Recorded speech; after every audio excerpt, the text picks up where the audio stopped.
Hi, my name's Alinta and I'm reading George Orwell's Animal Farm from chapter 3. How they toiled and sweated to get the hay in, but their efforts were rewarded, for the harvest was an even bigger success than they had hoped. Sometimes the work was hard. The implements had been designed for human beings and not for animals, and it was a great drawback that no animal was able to use any tool that involved standing on his hind legs. But the pigs were so clever that they could think of a way around every difficulty. As for the horses, they knew every inch of the field and in fact understood the business of mowing and raking far better than Jones and his men had ever done. The pigs did not actually work, but directed and supervised the others. With their superior knowledge, it was natural that they should assume the leadership. Boxer and Clover would harness themselves to Cutter and the horse rake. No bits or reins were needed in these days, of course, and tramped steadily round and round the field with a pig walking behind them, calling out, "Gee up, comrade," or "Whoa, back, comrade," as the case might be. And every animal, down to the humblest, working at turning the hay and gathering it. Even the ducks and hens toiled to and fro all day in the sun, carrying tiny wisps of hay in their beaks. In the end, they finished the harvest in 2 days less time than it had usually taken Jones and his men. Moreover, it was the biggest harvest that the farm had ever seen. There was no wastage whatever. The hens and ducks, with their sharp eyes, had gathered up the very last stalk, and not an animal on the farm had stolen so much as a mouthful. All through that summer, the work of the farm went like clockwork. The animals were happy as they had never conceived it possible to be.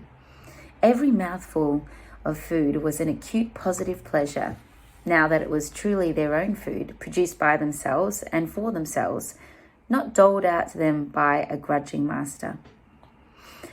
With the worthless, parasitical human beings gone, there was more for everyone to eat. There was more leisure too, inexperienced though the animals were. They met with many difficulties. For instance, later in the year, when they harvested the corn, they had to tread it out in the ancient style and blow away the chaff with their breath, since the farm possessed no threshing machine, but the pigs, with their cleverness, and Boxer, with his tremendous muscles, always pulled them through. Boxer was the admiration of everybody. He had been a hard worker even in Jones's time, but now he seemed more like 3 horses than 1. There were days when the entire work of the farm seemed to rest upon his mighty shoulders. From morning to night he was pushing and pulling, always at the spot where the work was hardest.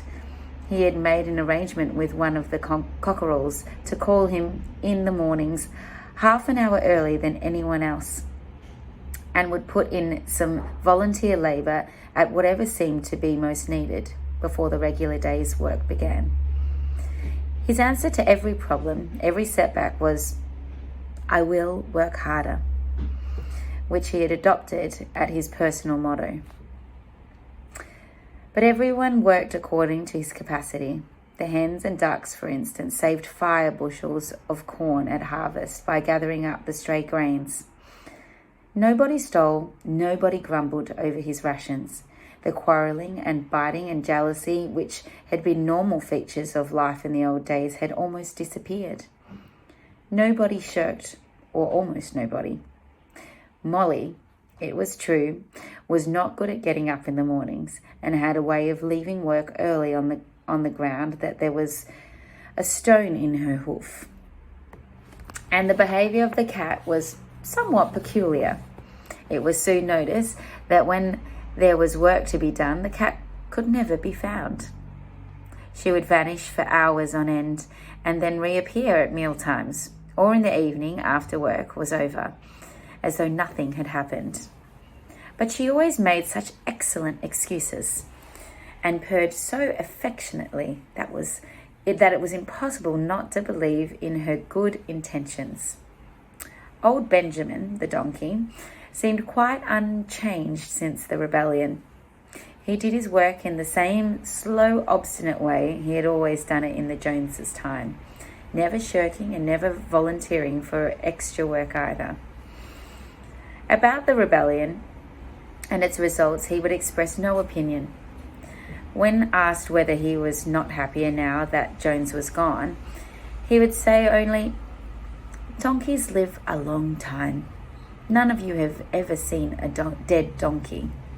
And the others had to be content with this cryptic answer. On Sundays, there was no work. Breakfast was an hour later than usual, and after breakfast, there was a ceremony which was observed every week without fail. First came the hoisting of the flag. Snowball had found in the harness room an old green tablecloth of Mrs. Jones's and had painted on it a hoof and a horn in white. This was run up the flagstaff in the farmhouse garden every Sunday morning. The flag was green, Snowball explained, to represent the green fields of England, while the hoof and the horns signified the future republic of the animals, which would arise when human race had been finally overthrown. After the hoisting of the flag, all the animals trooped into the big barn for a general assembly, which was known as the meeting. Here, the work of the coming week was planned out and resolutions were put forward and debated. It was always the pigs who put forward the resolutions. The other animals understood how to vote, but could never think of any resolutions of their own. Snowball and Napoleon were by far the most active in debates. But it was noticed that these two were never in agreement. Whatever suggestion either of them made, the other would be counted on to oppose it. Even when it was resolved, a thing no one could object on in itself, to set aside the small paddock behind the orchard as a home of rest for animals who were past work. There was a stormy debate over the correct retiring age for each class of animal. The meeting always ended with the singing of Beasts of England, and the afternoon was given up to recreation. The pigs had set aside the harness room as a headquarters for themselves. Here, in the evenings, they studied blacksmithing, carpentering, and other necessary arts from books which they had brought out of the farmhouse. Snowball also busied himself with organising other animals into what he called animal committees. He was indefatigable at this. He formed the egg production committee for the hens, the Clean Tail League for the cows, the Wild Comrades Re-Education Committee. The object of this was to tame the rats and rabbits, the winter wool movement for the sheep, and the various others besides instituting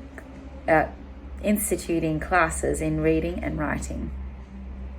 On the whole, these projects were a failure. The attempt to tame the wild creatures, for instance, broke down almost immediately.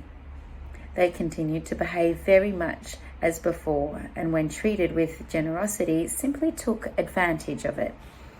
The cat joined the re-education committee and was very active in it for some days. She was seen one day sitting on a roof and talking to some sparrows who were just out of her reach. She was telling them that all animals were now comrades, and that any sparrow who chose could come and perch on her paw. But the sparrows kept their distance. The reading and writing classes, however, were a great success. By the autumn, almost every animal on the farm was literate in some degree. As for the pigs, they could already read and write perfectly. The dogs learned to read fairly well, but were not interested in reading anything except the 7 Commandments. Muriel, the goat, could read somewhat better than the dogs, and sometimes used to read to the others in the evenings from scraps of newspaper which she found in the rubbish heap. Benjamin could read as well as any pig. but never exercised his faculty. So far as he knew, he said, there was nothing worth reading. Clover learnt the whole alphabet and could not put words together. Boxer could not get beyond the letter D. He would trace out A, B, C, D in the dust with his great hoof, and then would stand staring at the letters with his ears back, sometimes shaking his forelock, trying with all his might to remember what came next and never succeeding. On several occasions, indeed, he did learn E, F, G, H. But by the time he knew them, it was always discovered that he had forgotten A, B, C, and D. Finally, he decided to be content with the first 4 letters and used to write them out once or twice every day to refresh his memory.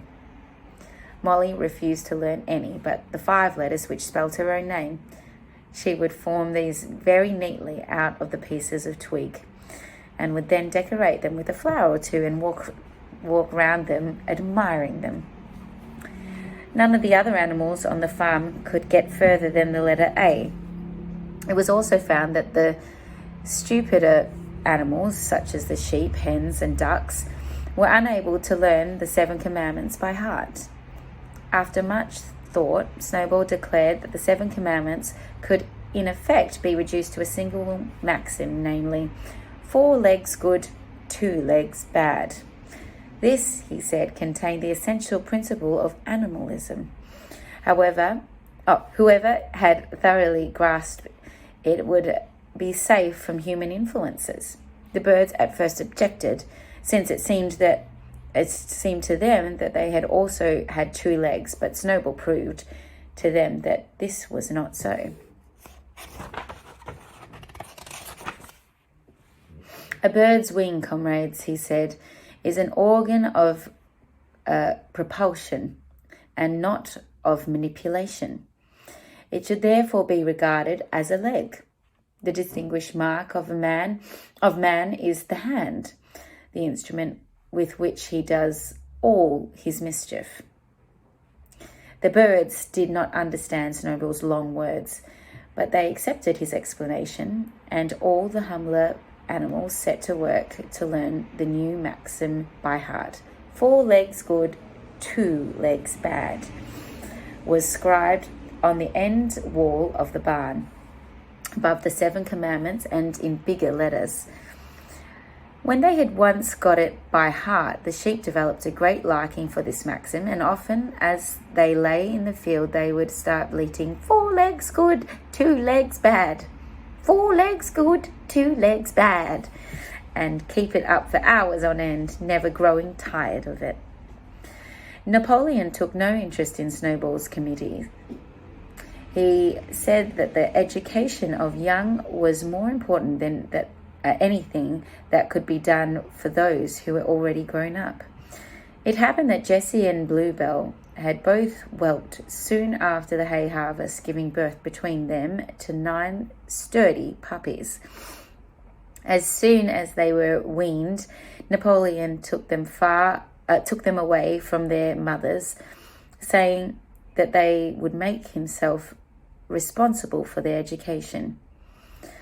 He took them up into a loft which could only be reached by a ladder from the harness room, and there kept them in such seclusion that the rest of the farm soon forgot their existence.